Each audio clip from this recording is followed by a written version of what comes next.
Photo ഇവിടെ കാണിച്ചു തരാം. അത്രയും പ്രശ്നമായി. ലിപ്സ്റ്റിക് ഉപയോഗിക്കുന്നവരാണോ? അങ്ങനെയാണെങ്കിൽ ഈ വീഡിയോ സ്കിപ്പ് ചെയ്യാണ്ട് കണ്ടോ.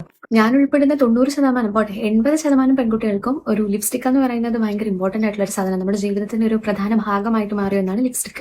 ഞാൻ എന്റെ കാര്യം പറയാം. എനിക്ക് ലിപ്സ്റ്റിക് ഇല്ലാണ്ട് പുറത്തിറങ്ങാന്ന് പറയുന്നത് ചിന്തിക്കാൻ കൂടി പറ്റാത്തൊരു കാര്യമായിരുന്നു. ലിപ്സ്റ്റിക് ഇല്ലാണ്ട് പുറത്തിറങ്ങാന്ന് പറഞ്ഞാൽ എന്റെ കോൺഫിഡൻസിനെ ആരോ ചൂഴ്ന്നെടുക്കുന്ന പോലെയാണ്. സോ ഓഗസ്റ്റ് മാസത്തിലാണ് ഞാൻ ഒരു പർട്ടിക്കുലർ റീൽ കണ്ട് അതിന് ഇൻഫ്ലുവൻസ്ഡ് ആയിട്ട് ഞാൻ ഒരു പർട്ടിക്കുലർ ലിപ്സ്റ്റിക് വാങ്ങിക്കാന്നുള്ളൊരു തീരുമാനത്തിലേക്ക് എത്തുന്നത്. റീലിന്റെ ഉള്ളടക്കം ഇതാണ്: 3 മാസത്തേക്കുള്ളിൽ നമ്മൾ യൂസ് ചെയ്യുന്ന ഒരു പ്രോഡക്ട്സും യൂസ് ചെയ്യാൻ പാടില്ല. കാര്യം അതിൽ ബാക്ടീരിയ വരുന്നു, കണ്ടാമിനേറ്റഡ്, നമ്മൾ സ്ഥിരം യൂസ് കൊണ്ട് കണ്ടാമിനേറ്റഡ് ആകുന്നു. സോ നമ്മൾ പിന്നെ അത് ഉപയോഗിക്കുമ്പോൾ നമുക്ക് സ്കിന്നിന് ഇഷ്യൂസ് ഉണ്ടാവാം, ഇറിറ്റേഷൻ ഉണ്ടാവാം എന്നതായിരുന്നു എൻ്റെ ഉള്ളടക്കം.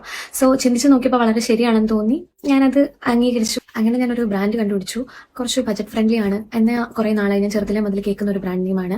പോരാത്തതിന് ആ ടൈമിൽ പല ചാനലിലെയും പരിപാടികളിലൊക്കെ അതിന്റെ എന്താ പറയുക PR ഒക്കെ പ്രൊമോഷൻസ് ഒക്കെ വരുന്നുണ്ടായി. ഭയങ്കര ഡ്രൈ ആവുന്ന ഒരു ഫീൽ എനിക്കത് ഇട്ട് അന്നൊരു കുറച്ച് സമയം കഴിഞ്ഞു, ഒരു ഹാഫ് ആൻ അവറിൽ തന്നെ ഫീൽ ചെയ്തു. സോ പിറ്റേ ദിവസമായപ്പോൾ എൻ്റെ ചുണ്ടിൽ കുറച്ച് ഇറിറ്റേറ്റഡ് ആയിട്ട് ഞാൻ ഫീൽ ചെയ്യാൻ തുടങ്ങി.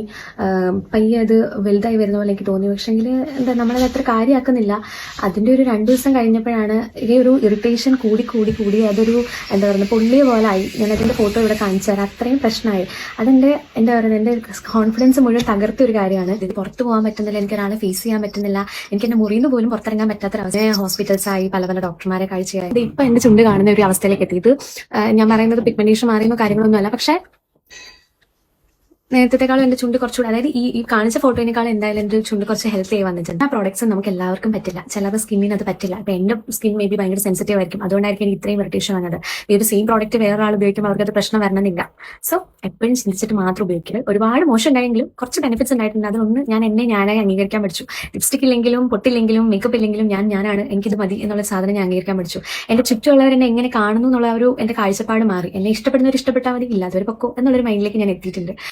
ഇതൊക്കെ മനസ്സിൽ വെച്ചിട്ട് വേണേ അടുത്ത സാധനം വാങ്ങിക്കാൻ.